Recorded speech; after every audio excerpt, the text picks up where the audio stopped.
Hey, um, when I began to struggle with my faith, um, I I didn't want to just be out here godless in a sense, like with no teacher. So I started exploring, and not deeply. There are some people that will just. I have a friend when he's curious about a particular faith, like he signs up for the whole shebang. Um, that's not me. But in any event, what I thought of my next little branch over was Buddhism. Now, I'm not a full fledged Buddhist, but um, I'll say I've the the gleanings from the teachings I've exposed myself to have helped me tremendously, particularly their focus on suffering.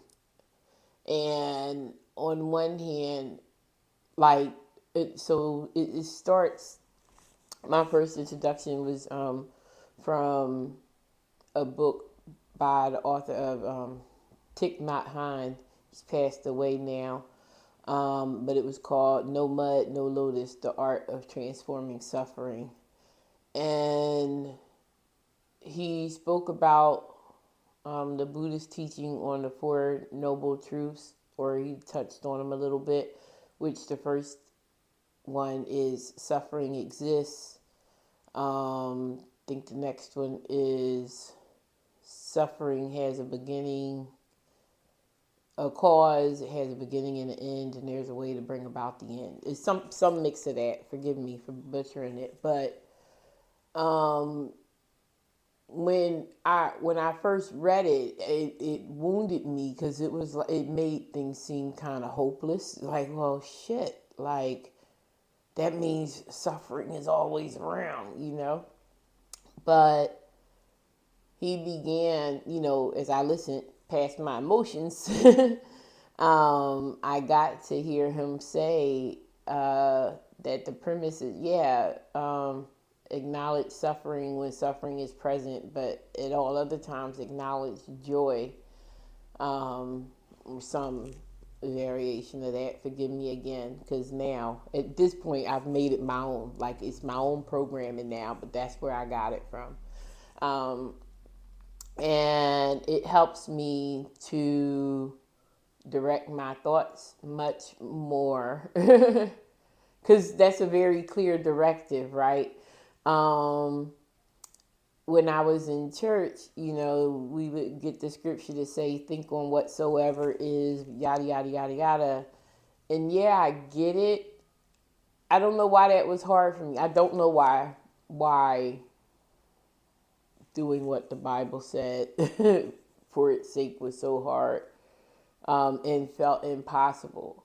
Um, my belief now is because the way that I learned it, the way I internalized the teachings back then, caused me to think everything was outside of me. Like all the power lay outside myself. You know what I mean? Like where I had to call and ask, for external God to do things for me. Um, and I'm not disavowing or like going back on that idea. I'm not even like really debating that, but my point is that the other teachings, um, by teaching about suffering and then explaining it, the gist of it is if we consider something at an ideal state, right? Like if I consider I'll use the example he used. He was just like, um, when the body is hungry, the body is suffering, right? But all you got to do is eat something, and now you've uh, you've eased the suffering. Um, but at the end of it all, it explained how basically the path to nirvana is a steady practice of easing suffering. But in order to ease suffering, you have to know what suffering is. You can't say that you're fixing a problem with which you're not familiar. Um, and that was a challenge because when I operated with a belief system only telling me that the way to fix something was for me to pass it off, even, you know, something that, and I'm not saying external stuff, but I'm talking about like if something really grieved me emotionally, it would be put it in a box and give it. And that, my mental agonizing over it, that long suffering somehow, meant the continuance of it meant that my faith was weak and I hadn't prayed hard enough. At least that's how I always internalize things. Um, but hearing things framed in a much more logical being the mind, as a path to bring ease to the spirit and emotions and all of that, like I can have control over my thoughts, being connected with my body, understanding where, I have control and where I don't, or where I have influence and agency and where I don't, within myself, has been greatly empowering, because it was often myself that I felt like was the problem. You feel me? I would like grind myself up about things. Why can't I? Why can't I? Why can't I? Why am I always?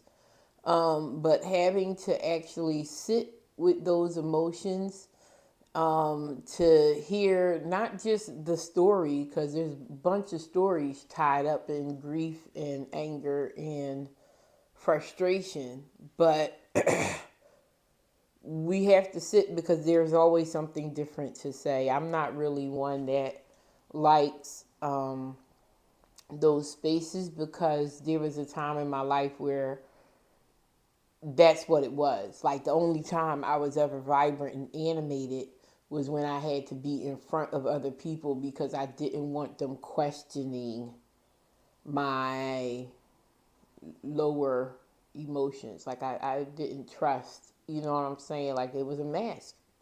Um, so to be able to be much more genuine in myself actually is quite freeing, because if I think of it like, if back then I was literally walking around with a mask on all day, when did I ever get to be myself? And like at this stage, like now, I'm myself all the time, and there's so much more joy present. And it's not that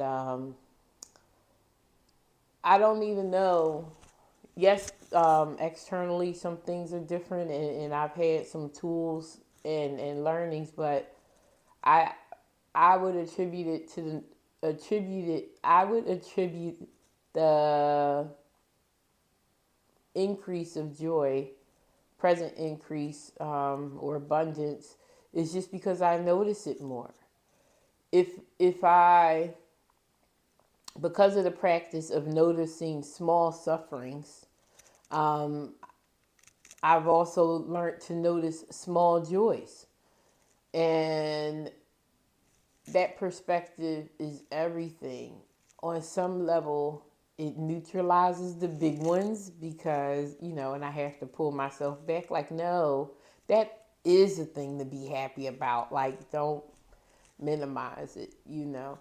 Um, but yeah, yeah, I don't really know what all that was for, but, I had to get it out. Don't don't I can't say don't. But if you find that you could use support, I'm also a life coach. I don't say that enough. I really ought to find a way to begin and end with that. Um, but I encourage you, if you're a one who, for whatever reason in your life, your reasons are your own. Um, I'll just say this: you don't have to walk around with a mask on all day. You you don't. You don't. And honestly, now that I've learned to see things differently, I don't think that I ever needed it as much as I thought I did. You know what I mean? Because there are people who are, of course, some folks fell off because some people just can't handle the real you. You know what I mean? Some people just can't handle the real me. The real me couldn't tolerate some of the people that I put up with because I felt like I had to and ought to put up with. So being able to live authentically as myself means everything. And if that's a gift that I could whisper to myself to the past, is that, and to anyone else who might be watching, you you are perfect as you are. You are everything you need. You are everything that you will ever need to do the things that you want to do for yourself. And when you learn to give good to yourself, you'll know better the good you have to give to this world. And you'll be more careful not to waste it. And yeah, don't waste it and don't keep it to yourself. But learn what it is for you first. Okay? Learning to be satisfied within myself. That sense of good enoughness. Um, when I'm trying new things, when I want to set a new goal for myself, there's temptation to think I'm not enough because it's a stretch for where I am. It seems like it's a stretch. But science says that all there is all that there ever was and ever will be. So I've done it in some version of me somehow, and it's a done deal. I just have to remember that.